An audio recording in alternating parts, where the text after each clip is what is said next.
my Wise is not working. Well, it's not working because your phone is set up to 5G and it requires 2.4. So they're not talking on the same network. As soon as we swapped it over to 2.4, oh, look, it works.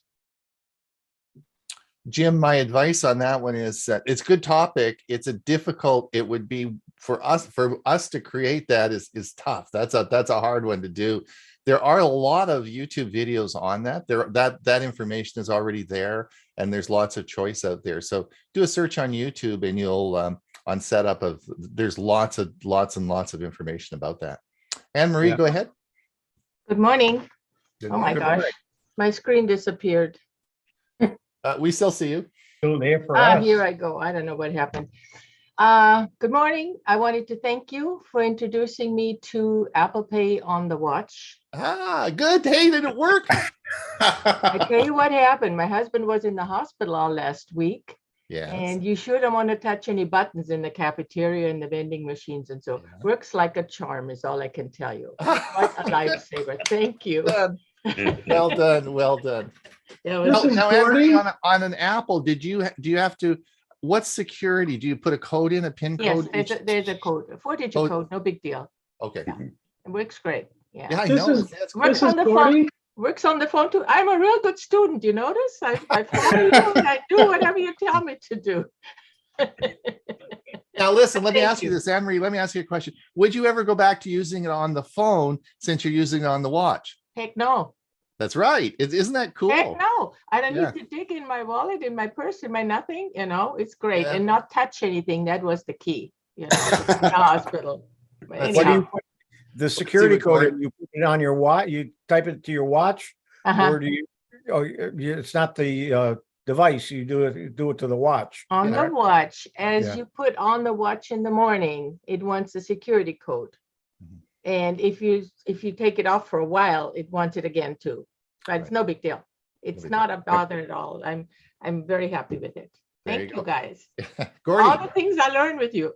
Yeah, I know Gordy's going to tell us how well it works as well. What do you find? Okay. Yes, yeah, it was successful. My wife and I, we both have watches. Mine's a Series 4 and hers is a Apple Watch Series 7. They both work fine. My earlier try, as I said last week, I was thinking you had, it has you double click the side button. And I was trying to hold my watch by the reader and double clicking at the same time. So it was kind of a contortion. But then I found out after reading Apple support, going to their website, it said double click, that sets it up. And then you just put your watch up against the reader and it took it. Can I say something? Go ahead. The first time I did it, a kid at the store helped me. And that's all you do. You double click and then it shows the image of your credit card. And at that moment, you just hold it down and it clicks. Yeah. All right. One other thing to add, I didn't have to enter the 4-digit PIN. I had my iPhone with me. And if you have your iPhone and your watch together, it doesn't require you to add the 4-digit PIN. Okay. So it does make it easier if you have both devices. Great. Now, Gordy, let me ask you this. Would you ever go back to using your phone now that the watch is working? You know, they both work fine. They really do. But the watch is convenient. I understand you can use Apple Pay without having your iPhone there. And I think Anne-Marie is saying that's probably when you got to enter the 4-digit PIN. Right. So that's kind of nice. You know, you're always wearing your watch. You usually have your phone, but not always. So there you go. Yeah, it works fine. Good. Neil, go ahead. Are you tapping and paying, or what's Yes. I plan with my new Versa Fitbit. Yeah. And I tried to put my credit cards on it, and out of 4 credit cards, it would only take 1. Yeah, and that's a function, and we talked about that last week. That's a function of Fitbit, because you have to use Fitbit Pay. Yeah. And that's much limit. And so it's interesting that you found, where are you're in the States, are you? Yes, yeah, Yeah. well, no, I'm in Texas. Well, well, so I So am found, I today. yeah. So the problem I had is that when I tried it as well, the Fitbit Pay, it only took, it wouldn't take any of my Canadian credit cards. So you're right. Fitbit Pay is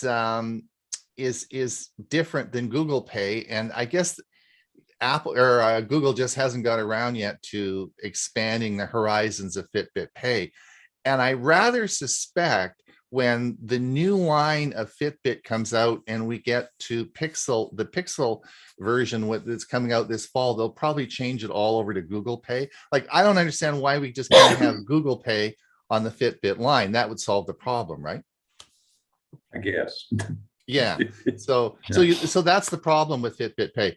But you'll have no trouble with Google Pay. Works well. It takes all the credit cards. Apple Pay takes all the credit cards. Samsung Pay takes all the credit cards. Those are all. It's just Fitbit Pay that's the problem. Well, I'm stuck with that for a while. I don't think Well, my we don't have wife an will let option. me go any further. Yeah. Well, it doesn't. Except the only one that works on my watch is my U.S. American credit card. So I'm not going to use it because every time I tap here, it converts it to US dollars and charges it in my US account. Then I have to go and convert money to pay for it and pay for it. My US doesn't work out too good.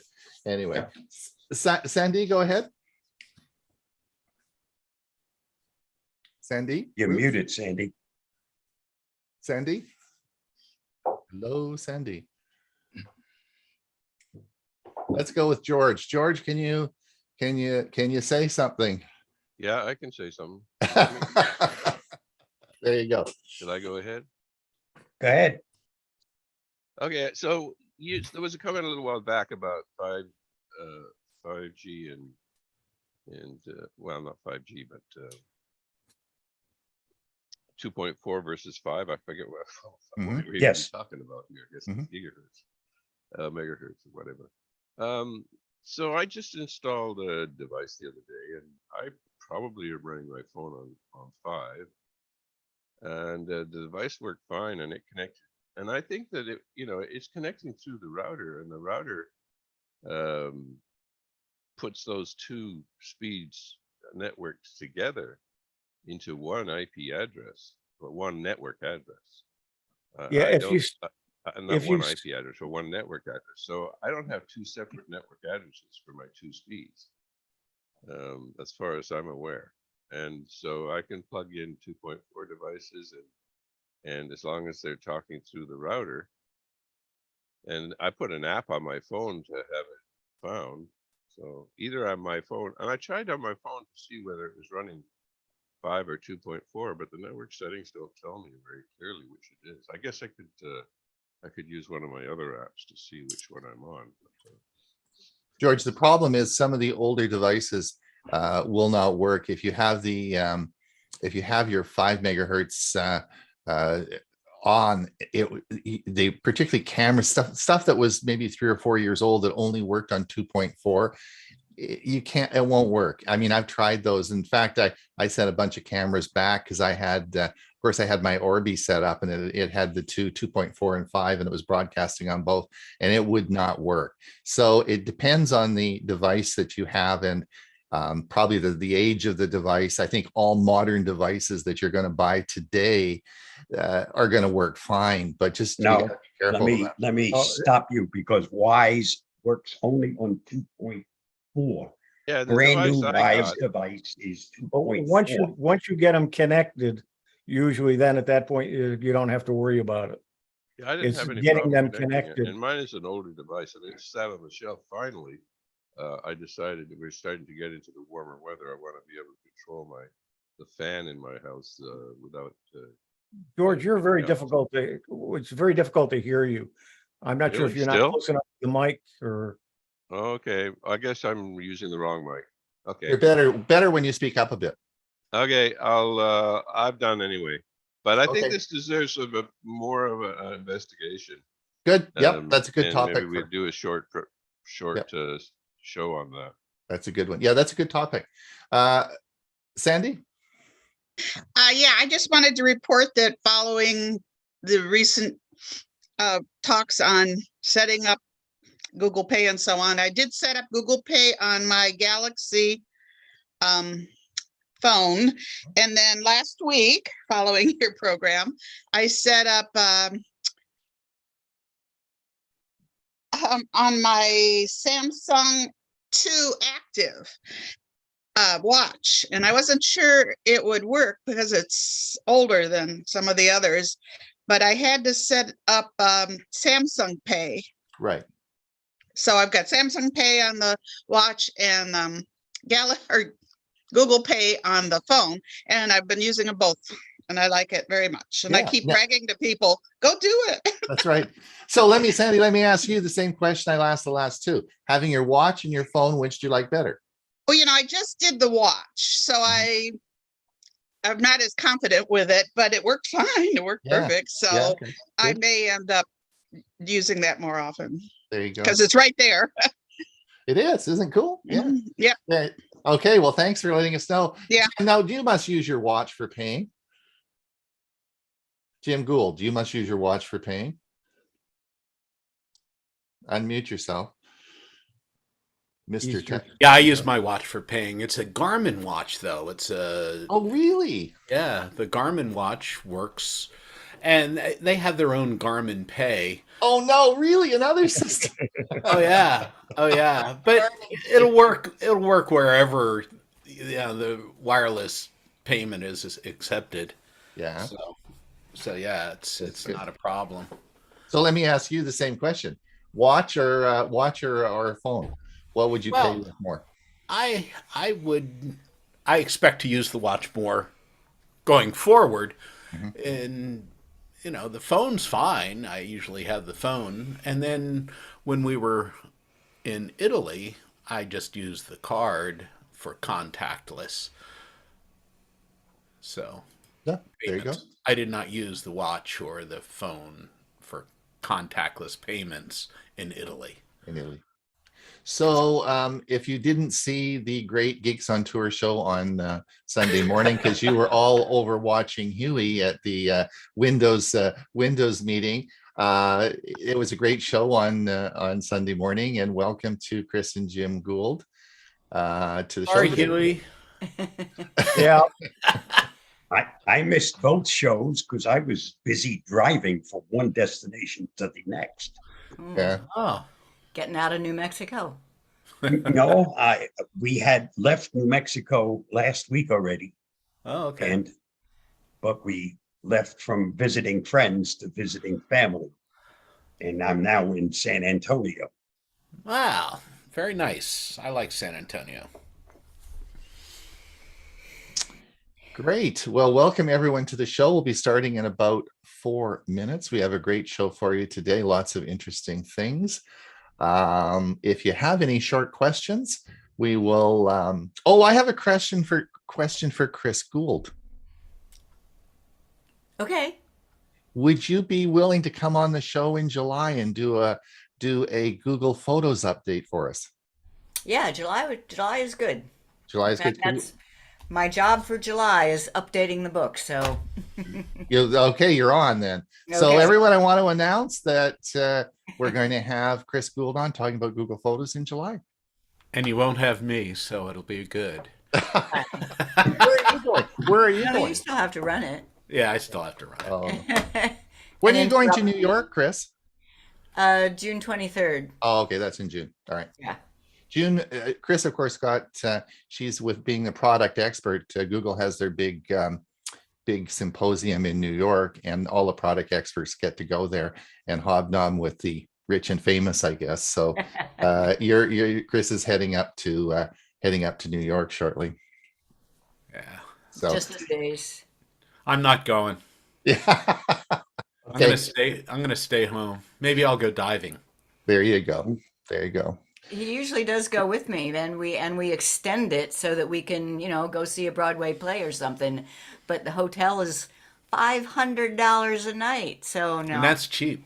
Yeah, I'm just going for what Google pays for and coming back home.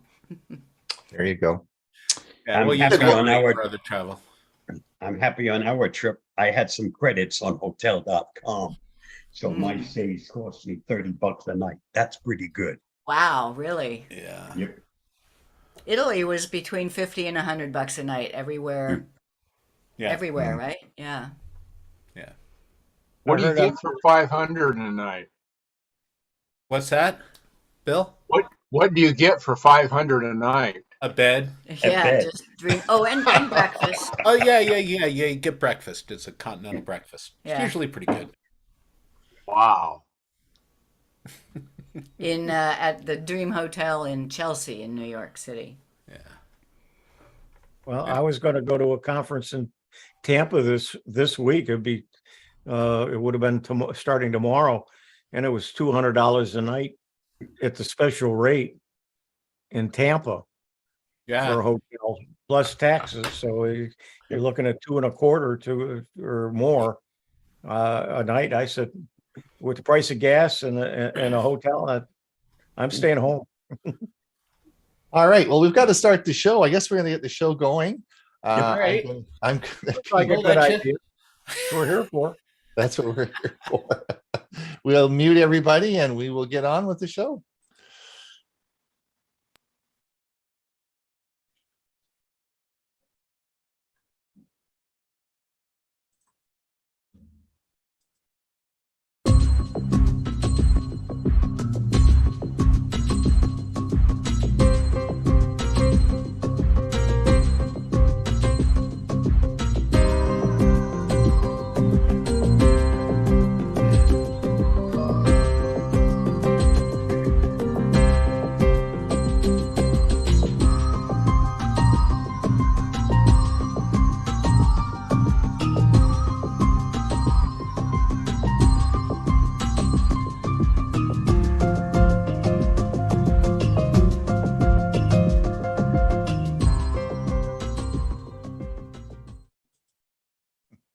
Good morning, everyone. It's Tech for Senior.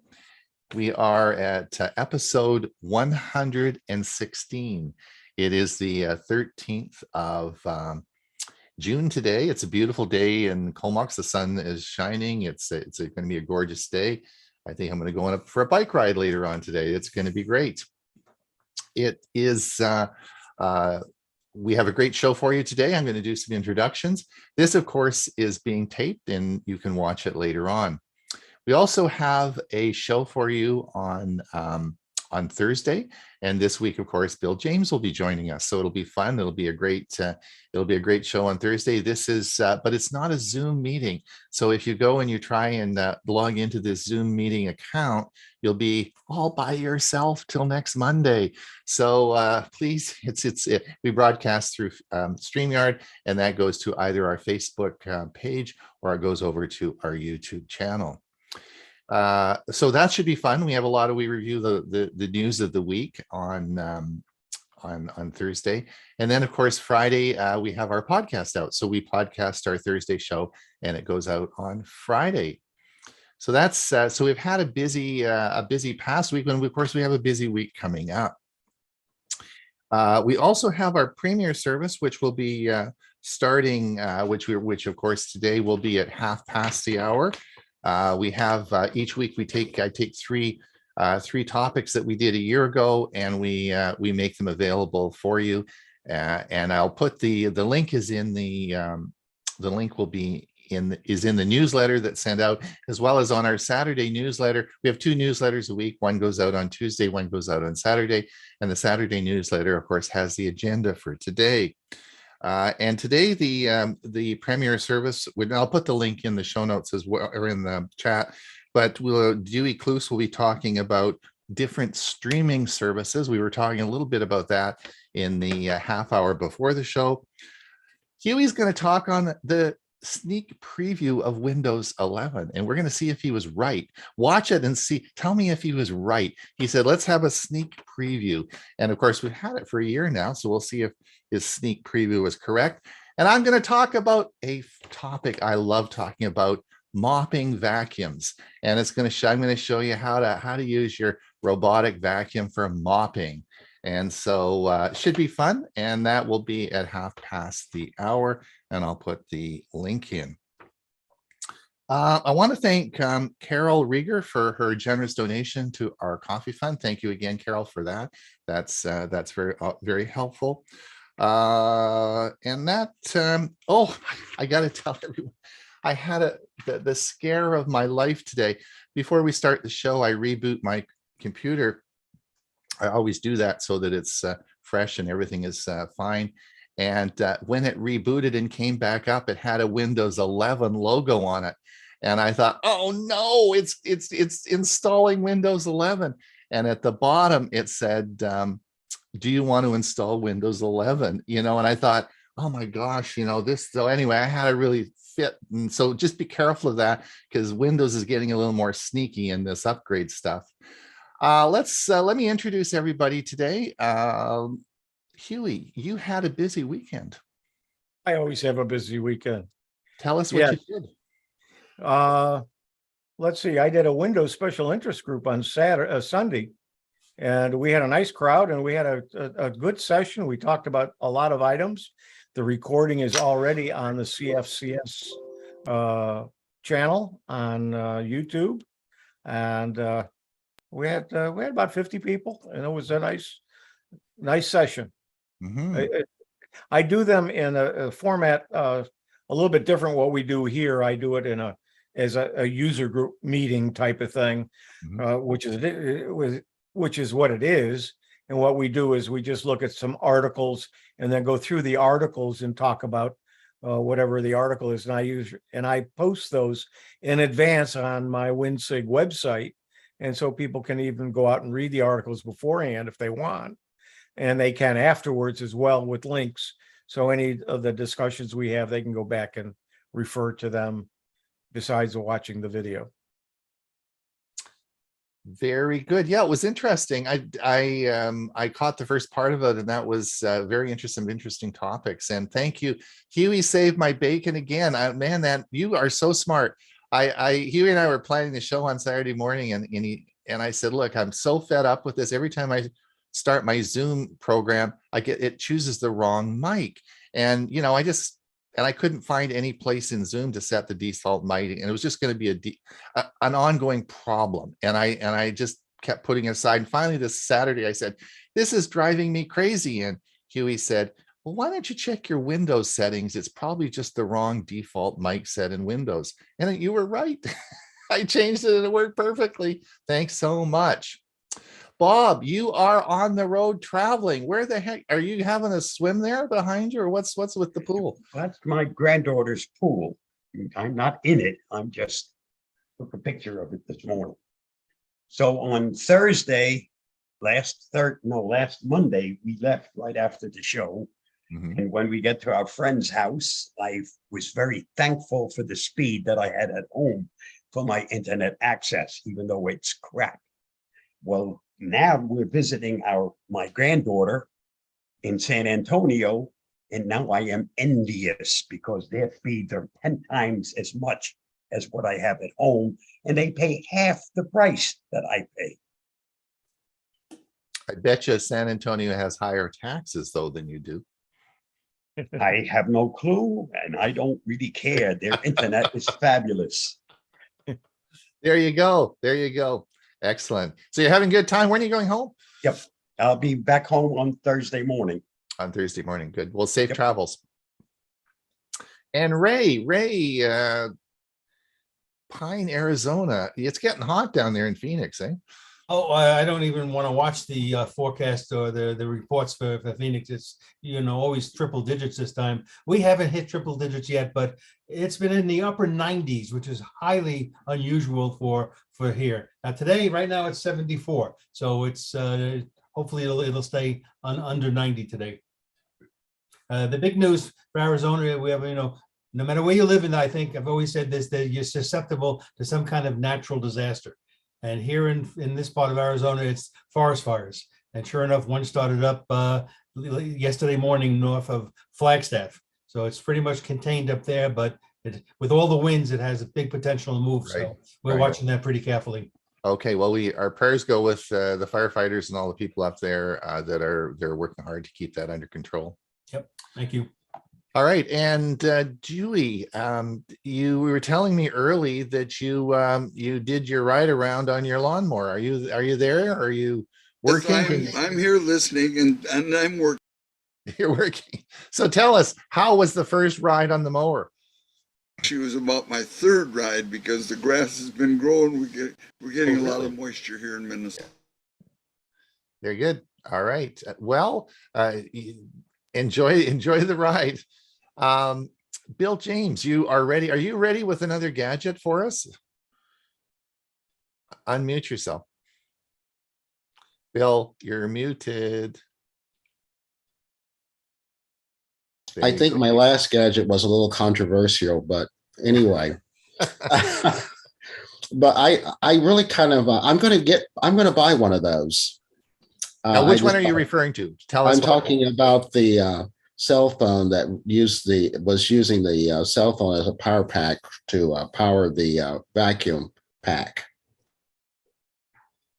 I thought that was kind of interesting. But the one tomorrow is not as controversial, but it's kind of fun. So we'll see what you think of it. All right. Well, we look forward to that, and we will.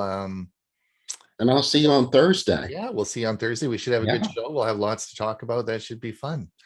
All right, we're going to get going now. We have a big show for you today, and of course, many of you are probably wondering in my show notes that I sent out to everybody. I said I have a surprise for you today, and it's a project that I've been wanting to do for a long time, and I got it done.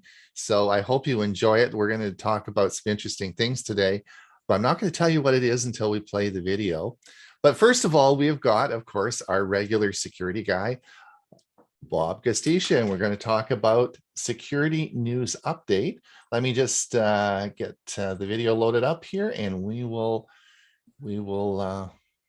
take it away.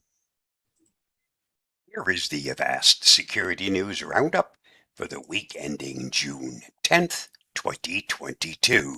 If you find this video helpful, don't forget to like, share, subscribe, and get involved. Be on alert for Karakourt, a joint cybersecurity advisory by the FBI, the Cybersecurity and Infrastructure Security Agency, the Department of Treasury, and the Financial Crimes Enforcement Network. The 4 U.S. agencies warn businesses about the tactics, techniques, and procedures of the Karakourt data extortion group. Unlike ransomware groups, Karakourt does not encrypt data. It simply steals it. The group then threatens the victimized businesses with auctioning the sensitive data if the company does not pay the extortion fee. The alert says the fee typically ranges between $25,000 and $13 million in Bitcoin. This is an interesting plot twist, commented Avast security evangelist Louis Carones. Ransomware gangs started stealing data and using extortion to enforce payment when victims refused to pay as they had their own backups. Now the group has figured out that they can skip the encryption process altogether. They do not have to invest in ransomware, providing keys, etc. It has yet to be seen if this business model will be more successful than the traditional ransomware one, where victims tend to lose access to all their data. Karakourt typically gives the business a week to pay, and it piles on the pressure by harassing the company's employees and clients with phone calls urging them to get the business to comply with their demands. For more, see ZDNet. Europol takes down Flubot. Maybe. This week, Europol announced that an operation involving authorities from 11 countries has succeeded in disrupting the fast-spreading Android mobile malware known as Flubot. The botnet's aggressive attack tactics are due to its ability to access contacts on whatever device it infects, sending out phishing messages that continues its spread. Flubot has been known to steal passwords, online banking details, and other sensitive information. Dutch police say they managed to deactivate the malware strain, but the investigation is ongoing in Europol as Europol tries to identify the criminals behind it. While FluBot may be down for now, history has shown that botnets are exceedingly difficult to eradicate completely. For more, see Cyberscoop. Free unofficial patch released for Windows Dog Walk flaw. Because Microsoft has not deemed the dog walker flaw a security issue, the OPatch platform has taken it upon itself to release free patches for users. Dog walk is a zero-day exploit that uses a path traversal flaw to copy an executable to the Windows startup folder. Then the next time the user starts Windows, the malicious executable is executed. In order for a user to become a victim, they must unwittingly click on a malicious diag-cab file. Microsoft says Outlook users are not at risk from this exploit because diag-cab files are automatically blocked. Some security researchers believe the bug is still a valid attack vector, so OPatch created free patches for any users. For more on this story, see Bleeping Computer. The next version of Apple CarPlay integrates deeper.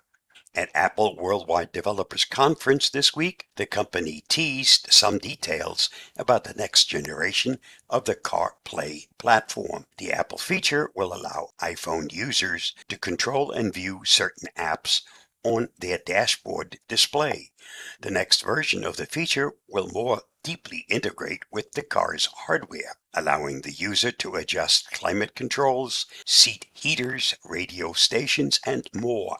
It will also take over the car's instrument cluster, displaying the current speed, fuel, and battery levels, RPMs, navigation details, and other information, all through Apple's own UI. To learn more, see Ars Technica. Evil Corp cybercrime group shifts to Lockbit ransomware. Cybersecurity researchers believe the Russian-based cybercrime group Evil Corp may be reinventing themselves as a threat cluster known as UNC 2165, which uses Lockbit ransomware instead of Evil Corp's usual Hades ransomware. In an analysis on the issue, researchers noted these actors have shifted away from using exclusive ransomware variants to Lockbit, a well-known ransomware as a service, in their operations, likely to hinder attribution efforts in order to evade sanctions. Some law enforcement agencies have imposed ransomware sanctions that bar victims from negotiating with their threat actors. For more on this story, see the Hacker News. Wiki database exposed job seekers to phishing attacks. A routine open source intelligence investigation led the team to a publicly accessible data set with information on 106,902 sales agents and 2,418 companies listed on an Italian website catering to sales agents and companies looking for them. Together with the IP addresses, the data set weighing in at a 1.5 gigabyte includes a multitude of data submitted to job agencies, such as CVs, names, emails, phone numbers, work history, and regions of Italy where agents reside. The people who have been exposed by this information will be susceptible to social engineering attacks, fraud, and other scams for a long time, and so will their companies. For more on this, see Cyber News. This week's must-read on the Avast blog. How we interact with social media has profound effects on how we navigate the real world. That's why it's important to foresee and prevent digital burnout. Read the article at the link listed. That wraps up this week's Avast Security News Roundup. Stay safe, stay secure, and I'll see you again next week. Bye-bye. Thank you, Bob. That was, as usual, great. we look forward to your section next week. Bob also has another little short for us here for all the musicians in the audience. Let's see what he has to say. You don't need to be a musician to write or perform music. All you need is a little help from Google by joining their Chrome Music Lab. Simply go to their website and start to experiment. And as you can see, there are lots of experiments. I even found one where all you have to do is doodle to create music. Let me show you how easy this is. This is called Kandinsky. Select it. It opens up a tab for you. And as it showed you, doodle and create music. So let's do a little fun thing on here.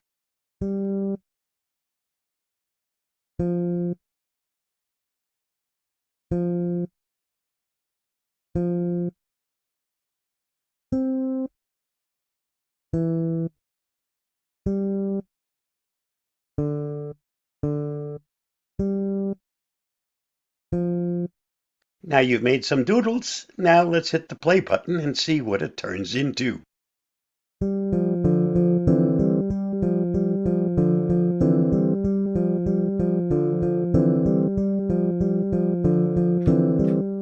I told you I wasn't a musician, but even a novice can come up with something pretty unique. Why not give it a try?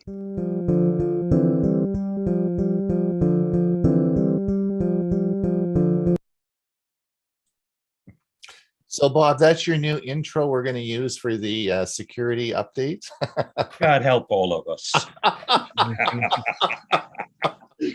I know Ray's just saying, "Oh man, you may be featured on Ray's. You know, Ray may be choosing you as the music outro, right, Ray?" I'm going to have to get a new job. But it's fun. Just give it a try. You might find something you enjoy. Yeah, there you go. Write a symphony, right? Mhm. There you go. All right. So everybody, you're all wondering what the heck I'm going to be talking about. Well, all as I can say is I want you to enjoy this. It's something I've wanted to do for a long time. Sit back, enjoy it, and I'll see you on the other side. Let's see if we can get it going for you. Bob, does it work in the other direction? Yeah, we'll need to mute everyone here.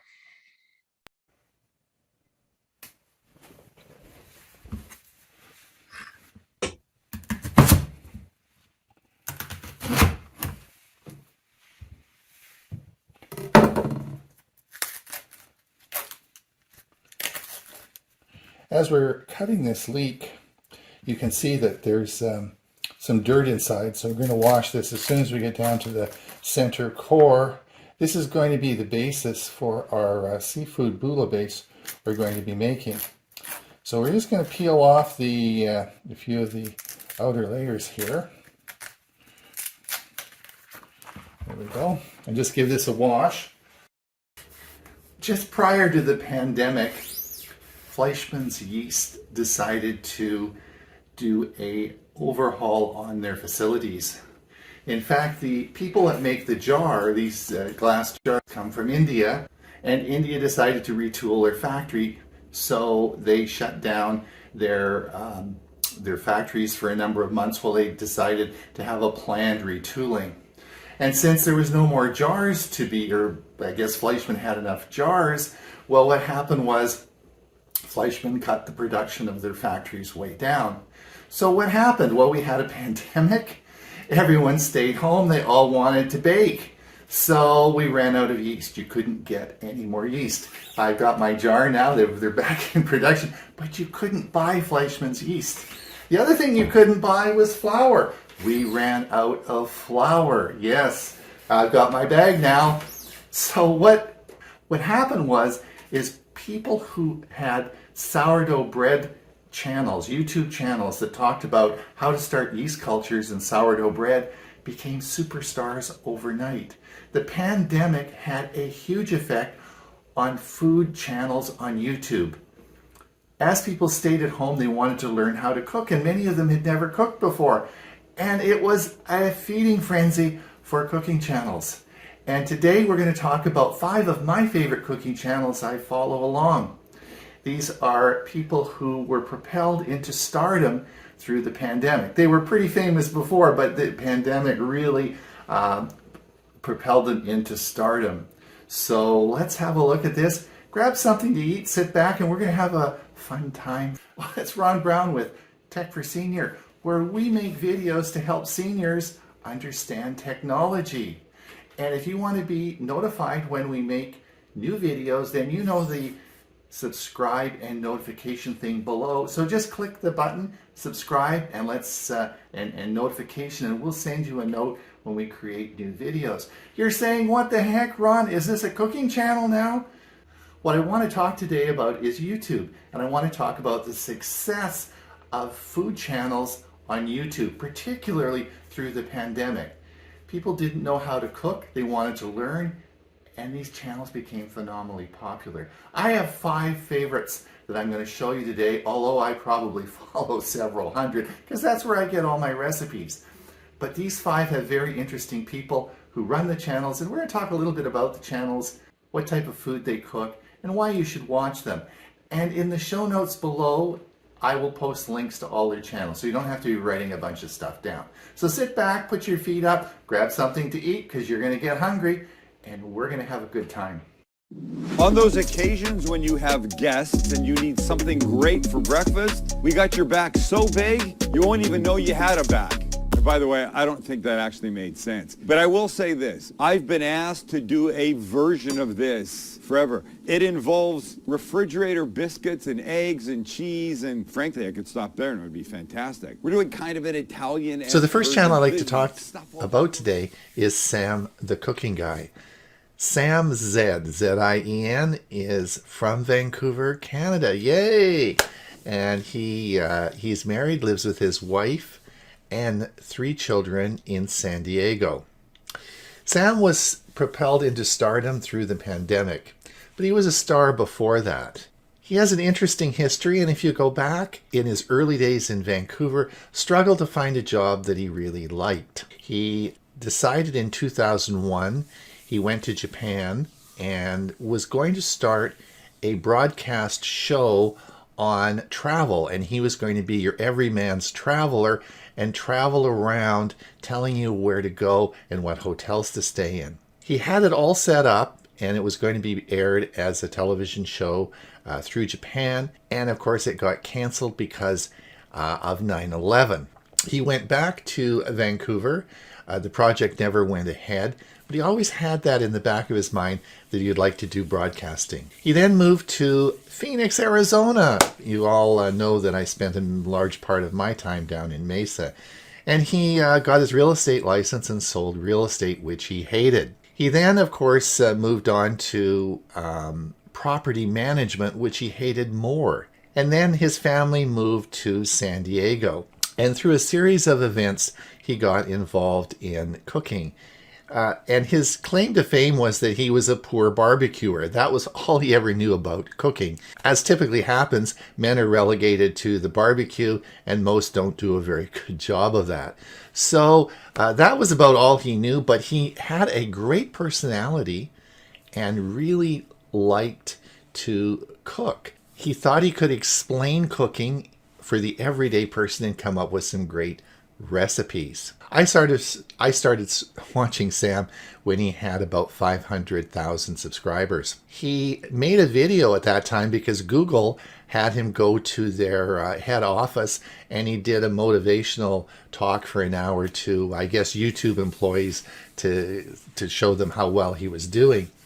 And so that was sort of cool, and I'll put the link in the show notes for because that's an interesting video to listen to. Well, when he reached 1 million subscribers, I watched his show that he did, and he gave away a lot of expensive barbecues and everything. It was a really great show when he passed the 1 million mark. I missed his 2 million mark, and I missed the show for his 3 million mark. Yes, he's got over 3 million subscribers. He's written a number of cooking books. He owns 3 restaurants. He's done a show on a nuclear-powered U.S. submarine. He's done a show on a nuclear-powered U.S. aircraft carrier. He's 62 years old and is having the time of his life. He truly enjoys what he's doing. So let's have a look at a man who has won 13 Emmys and in a very short time in his life has had 3 million subscribers subscribed to his YouTube channel and is having the time of his life. Let's see what the magic sauce is.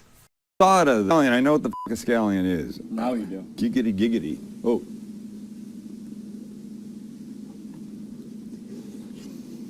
Uh-oh.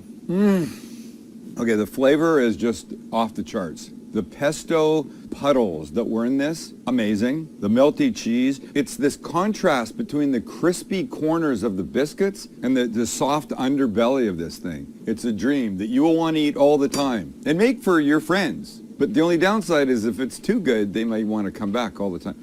There's so much noise going on in there. There's kids playing, whatever. But that's what this is for families. Make it. Make it, eat it, love it. Hey guys, it's Jeff from Pressure Luck. So, like I just said, I just came back from this amazing journey to Italy and Greece, and the next dish I'm going to make has absolutely nothing to do with either of those countries. Actually, there was this restaurant on the ship that had this cute little adorable interactive thing where they project it onto the table and a little chef goes on your plate and the whole table turns into an ocean and he goes fishing on the plate for certain ingredients to put into a soup or a stew. And look at me, I wore my seahorse shirt just for this occasion. Look at seahorses. Why? Because we're making something from the sea. The next channel is called Pressure Luck Cooking.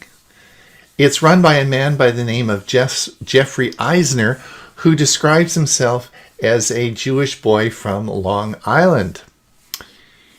In 2017, he made a video about cooking mac and cheese and put it on his YouTube and Facebook sites.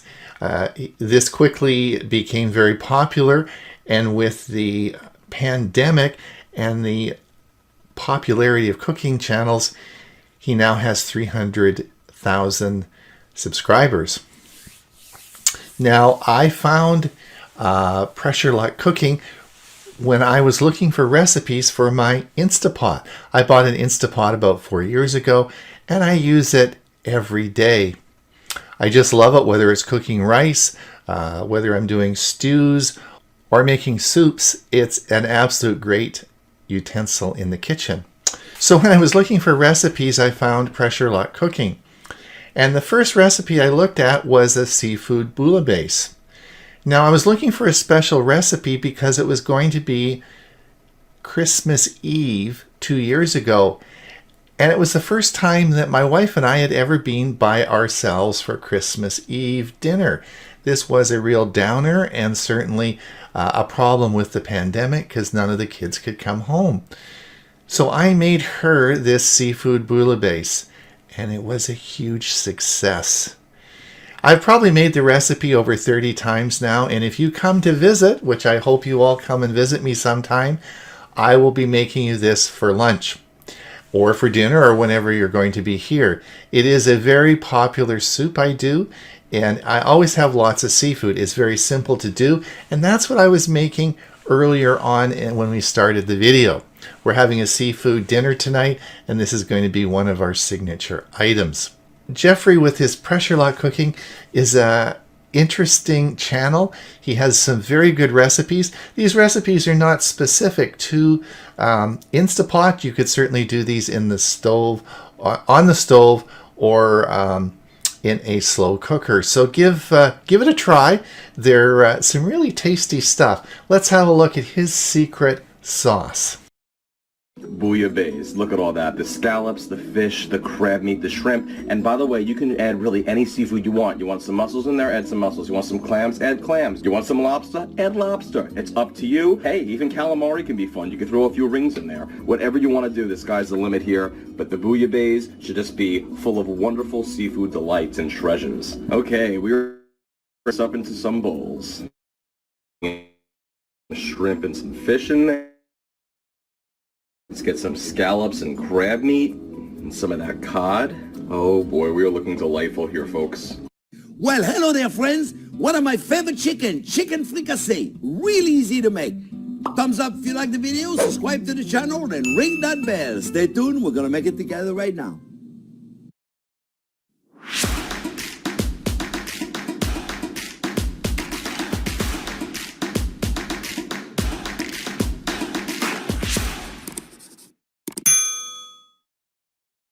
Okay, friends. Well, this is an easy one. This is for all of our newcomers, new subscribers, because you may not have seen one of our braised chicken. It's also for everybody who's on a budget right now, and that would be me, everybody. I mean, wow, the price of food today is amazing, my friends. Everything is crazy, yeah? So we're going to do a lot of chicken dishes, because chicken is still, is up, but it's not crazy, right? So we're going to do a braised chicken. We're going to do a chicken fricassee. A lot of you have requested a chicken fricassee. A child could do it. So we're going to do it, friends. First thing we're going to do is we're going to saute some onion, and we're using butter, regular butter. Matter of fact, I've been cooking all day today, and I got no more butter left. Can you imagine that? All right. I know you don't want to listen to me, and you'd rather stay tuned to Chef John Paul, but I want to just give you some information about the channel. He's a relatively newcomer to YouTube.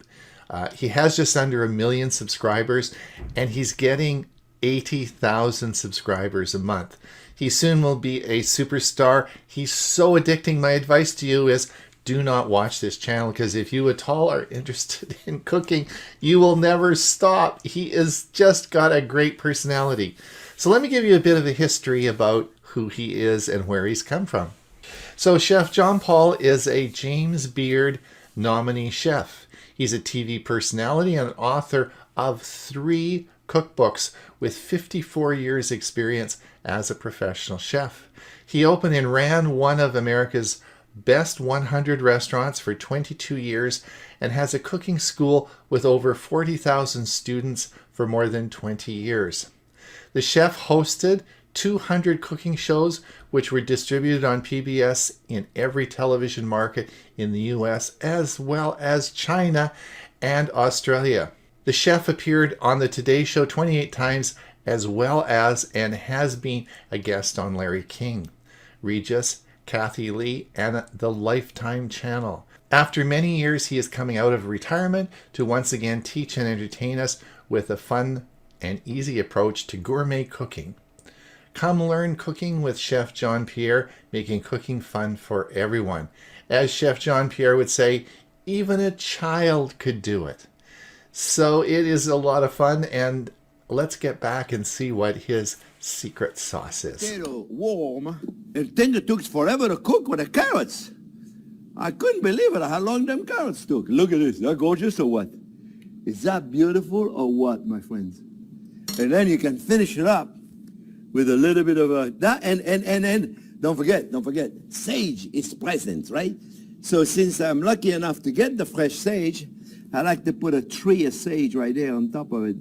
Then right there, my friends, we got ourselves a beautiful plate. Then here's a perfect dinner, and that was simple to make. You can do this, okay? Everybody can do this, okay? And I'm telling you, you guys are gonna love it, and I'm gonna check it to make sure it's perfect now. And I should have, I want to make sure we can do it with the camera, but you see, look at this, look at this, friends. Look at this. Oh, mamma mia. Oh, I love my life. I love my job.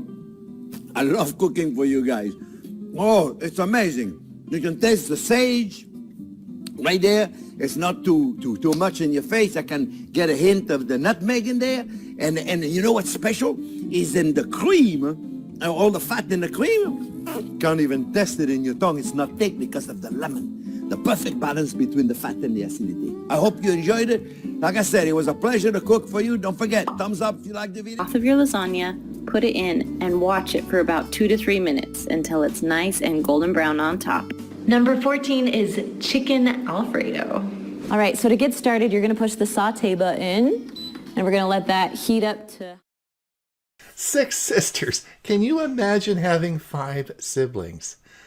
Well, with just under 1 million subscribers to their food channel and many affiliate marketing, the 6 Sisters food channel is an amazing place to find great recipes. I started again looking at Instapot and I wanted to find some more recipes. Well, I stumbled on 6 Sisters and have been hooked ever since. Now, I'm sure they are a lot better looking than I am, and I'm going to let them tell their story. But if you want to find some great recipes, not just on Instapot, you'll go to their YouTube channel and follow along. So let's have a look and see how they do.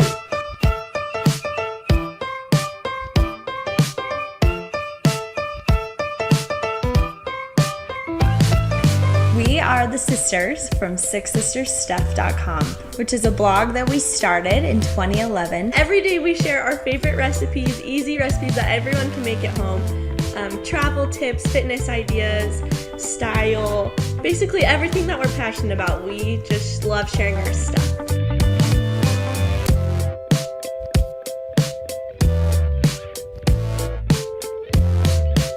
I'm Camille, and I am the oldest of the 6 sisters. As the blog kind of progressed, I started looking more at the fitness and health side, and so that's where 6 Sisters Strong started, and that's kind of what I run. Hi, I'm Kristen, and I am sister number 2. I run the affiliate program, so I'm in charge of Amazon and 6 Sisters Style. My name is Elise, and I am the 3rd of the 6 sisters. My husband works full-time with us now, so each week we send a menu plan with recipes for each night of the week. I'm Stephanie. I'm sister number 4. I take care of our e-commerce and affiliates on 6 Sisters Stuff. I also get a lot of help from my husband. He's an accountant, so he makes sure that we keep all of our numbers in order. Hi, my name is Lauren. And I'm Kendra, and we are the youngest of the 6 sisters. I run a lot of the marketing for our company, and I also am the one that communicates with all of the brands that we work with. And I work with the Facebook page. I answer all the questions and comments, and I also do customer service. Growing up, our mom always had family dinner on the table. Our recipes we make as simple as possible so you can spend less time in the kitchen, less time at the drive-thru, and sit together with your family to enjoy a meal together.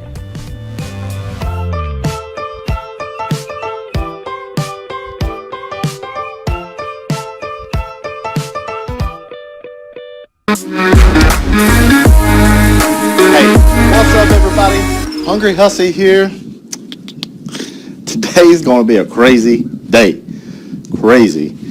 As you know, the Griddle guys and myself, they're up north a little ways. I'm down here in south. We did a little collab. I sent them a little something from the south. They sent me a little something from the north. What they sent me was pretty dang crazy. I want to tell you that. So, you're probably saying, if you didn't catch my teaser video, you're probably going to say, what do you got, Hussy? I'm going to tell you what these suckers brought. Not brought. I'm going to tell you what they sent, Hungry Hussy. Larry. Look at my boy Larry. Larry the lobster. Larry, say hello to YouTube.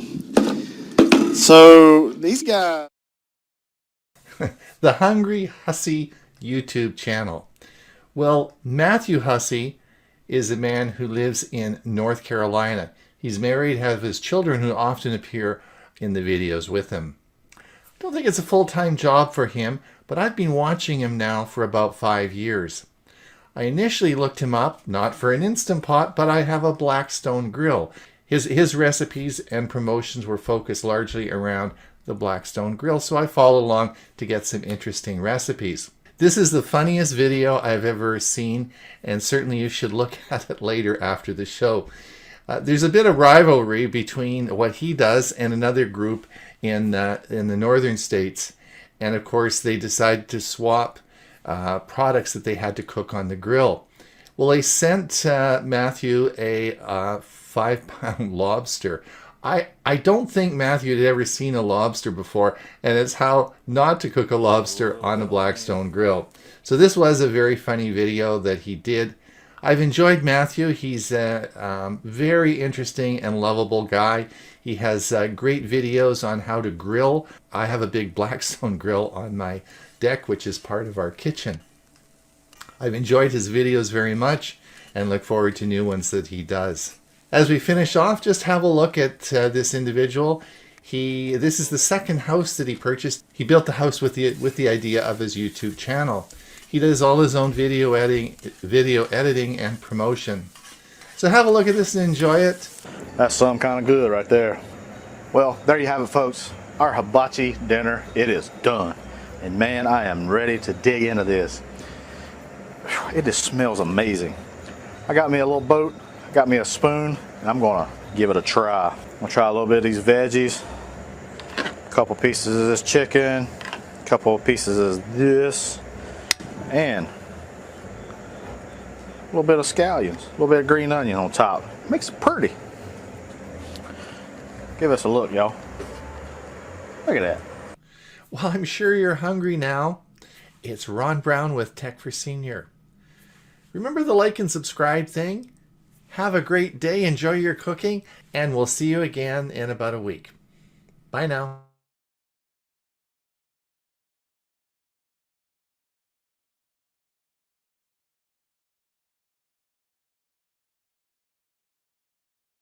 All right. Unmuted. I unmuted myself. Hewie, I guess you're up. All right. And you know what? We didn't plan this. We did not. Listen, I did not let anybody know what that topic was going to be. Hewie did not know. Now, guess what Hewie's talking about?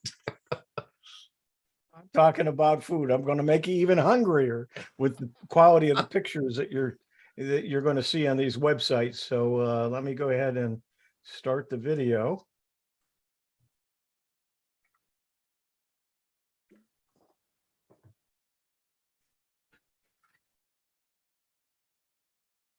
And hopefully you'll see it clearly. Tech for Seniors present the website of the week with Hewie Poplock. Please like this video and subscribe to our channel. Website of the week number 11. I'm Hewie Poplock. Let's look at Taste Atlas, which offers a fashionable visual database dressed in a convenient map presentation.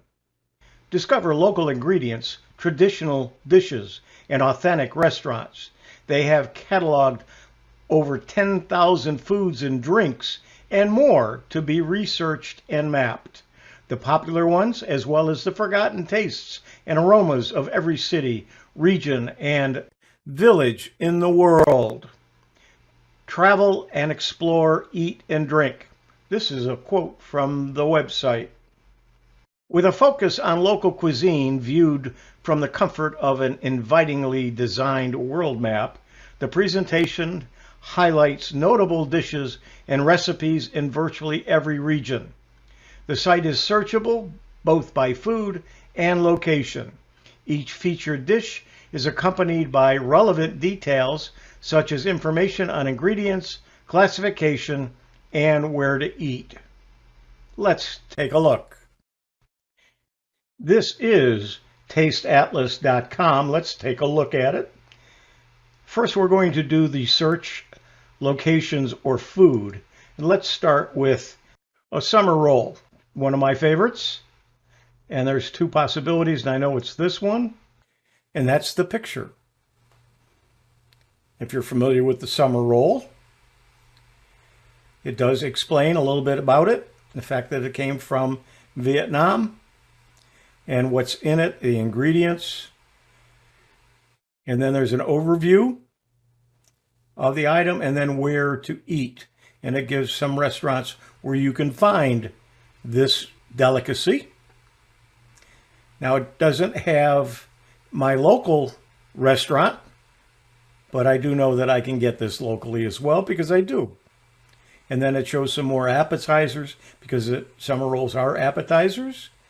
And then more from Vietnam. So there's lots of information here. Let's do one more search.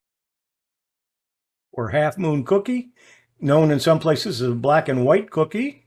And I can look at the little icon here or a little photo of it. I know that's what I'm looking for. Boy, that looks good.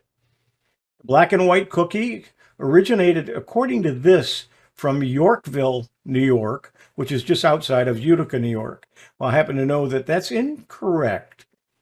It actually was invented by, or it was started by Hemstroth's Bakery in Utica, New York. And as a kid, I used to get the black and white cookies from Hemstroth's Bakery. I still can taste them, and I can't find any that are like it anywhere else. But it talks about where you can find the best black and white cookies. A lot of them are in New York City and other locations.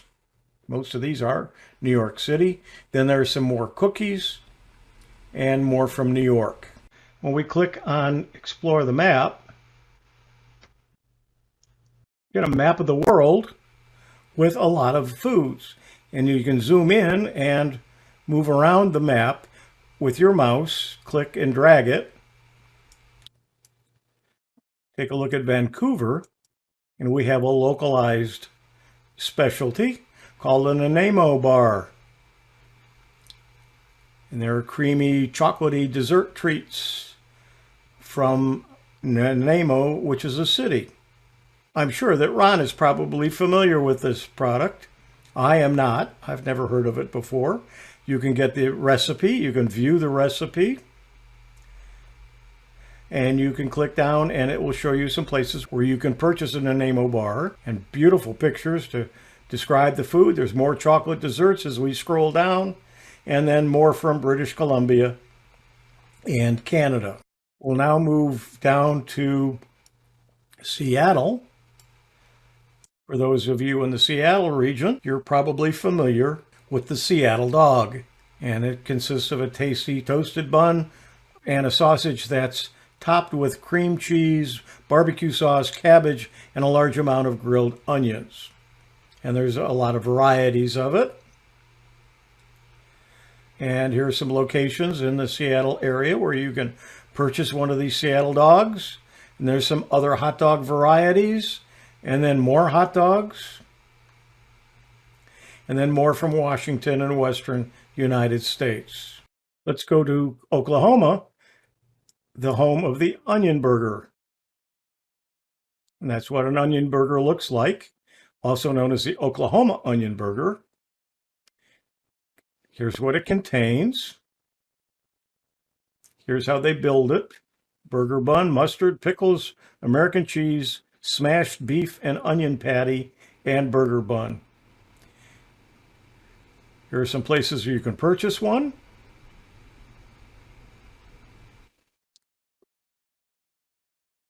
There's some other varieties of burgers and similar burgers. And then more from Oklahoma and southern United States. From here, let's go to New Mexico. And let's go to the breakfast burrito in New Mexico. Now, the breakfast burrito craze started to catch on and soon found its way into mainstream fast food establishments such as McDonald's and Taco Bell, but it actually was invented in 1975 in Tia Sofia, a cafe in Santa Fe, New Mexico. Tells you the recipe ingredients. Here are some variations. You can go in and take a look at the authentic recipe, and you can view places where you can purchase this burrito, and of course other burrito varieties and similar breakfasts. And you can click on any of these and it will take you to that item. From here, let's go to Arizona.